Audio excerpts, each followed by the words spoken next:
Europe 1, bonjour, le journal des sports.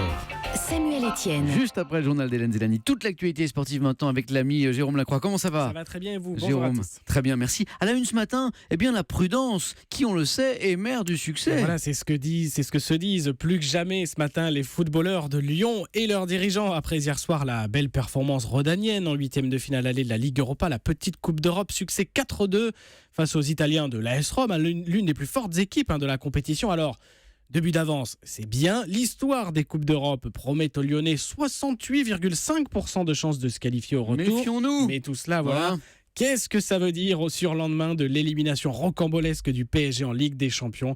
Cela doit servir de leçon à tout le monde, estime le patron de l'OL, Jean-Michel Aulas. Bien sûr, non, la jurisprudence Barcelone passe par là. Et si on ne fait pas d'erreur, avec le potentiel offensif, on a une chance de se qualifier. Ce seront les plus forts dans la tête et ceux qui seront les plus sérieux avant qui vont se qualifier jeudi prochain. Des propos recueillis par Christophe Lamar pour Europe 1. À noter également hier le nul en Russie de Pogba et Ibrahimovic avec Manchester United, 1-1 à Rostov. Jérôme, quel est votre mot sport du jour ? Veillée d'armes pour les Bleus du rugby. Demain, Italie-France, avant-dernier rendez-vous du tournoi des 6 nations. Avant-dernier comme le classement des Français à l'aube de la rencontre. C'était aussi le classement des Bleus à la fin de la compétition l'année dernière. Alors autant dire que 15 mois après son arrivée, Guy Novès, pourtant plus beau palmarès du rugby français, n'a pas encore réussi à galvaniser son groupe. Le sélectionneur, comme à son habitude, qui hier a défendu bec et ongles les joueurs. Tant que je serai à la tête de l'équipe de France, il n'y aura pas de sanctions, il y a un accompagnement. Les joueurs, quand on les choisit, on considère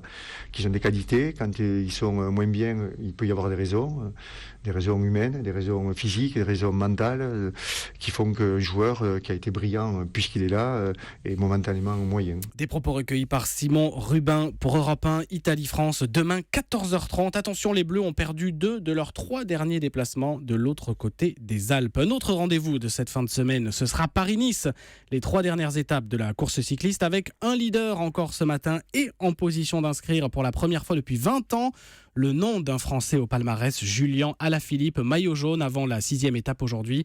La 5e hier a été remportée au sprint par l'Allemand André Greipel. Enfin Jérôme, l'histoire du jour. On reste dans le cyclisme, mais côté un peu plus sombre. 1 an de prison avec sursis plus amende douanière de 5 800 € infligée à Patrice Ciprelli, le mari et entraîneur de Gianni Longo, condamné pour avoir entre 2008 et 2011 acheté à l'étranger 33 boîtes et flacons de PO pour près de 3 000 € et pour sa consommation personnelle, a-t-il toujours argumenté. Merci Jérôme.